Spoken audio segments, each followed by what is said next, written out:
Many of you recognize Paul Swearengin. Paul was a well-liked sports reporter for our sister station, KSEE24, for nearly 5 years. He is also the husband of Ashley Swearengin, Fresno's former mayor. Paul's public life continues with a large following on social media. Paul has gone from sports reporter, Mr. Fresno, to now the unconventional pastor. Maybe if we didn't stigmatize mental health issues, more people could live as the person they were born to be. The unconventional pastor. What does that mean to you? My main message is God is not mad at you. There's no being out there with a long white beard who is a good father who will set you on fire if you don't worship him enough. It's a series of memorable moments, things that they're never going to forget. Today, at 59 years old, Paul is living an authentic life after being diagnosed with dissociative identity disorder, previously known as multiple personality disorder. Paul considers himself to be trans. When it comes to gender, Paul says it's fluid. But I generally don't try to identify with any particular label. I just want to love people and love myself. Yeah. In fact, somebody commanded that once.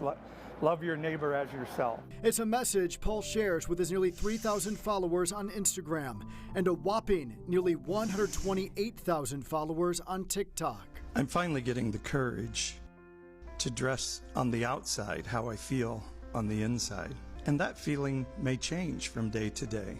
The question I always have for everyone else is, who tells you how you should dress? Paul's platform is used to discuss gender roles and norms, encouraging boys to feel their emotions rather than suppress them. Paul dives into religion, politics, and what it's like living outside the box. I don't give a damn about the clothes you wear. Let me explain to you why you care so much about mine.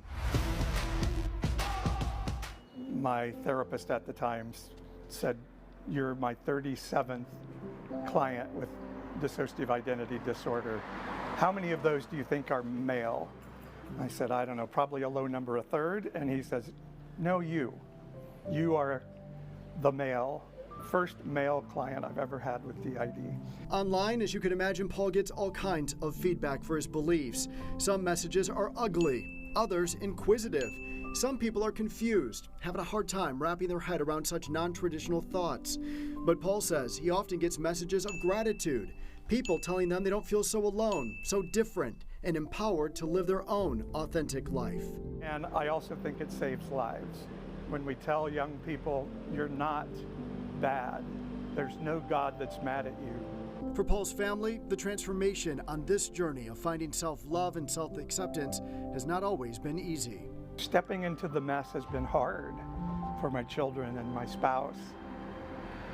But gosh, they're so brave as well. They're hanging in there on it. And we're learning that this is where life is on the other side of the pain of this journey, of the beauty of this journey, of the discovery of the mess. And I encourage everyone, I'm not going to lie to you. Stepping out of the box you've always known is not fun. It's not clean. It is a mess. Do you feel like your family or anybody close in your circle is ever embarrassed by you or your appearance? Yes. I almost don't know what else to say than that.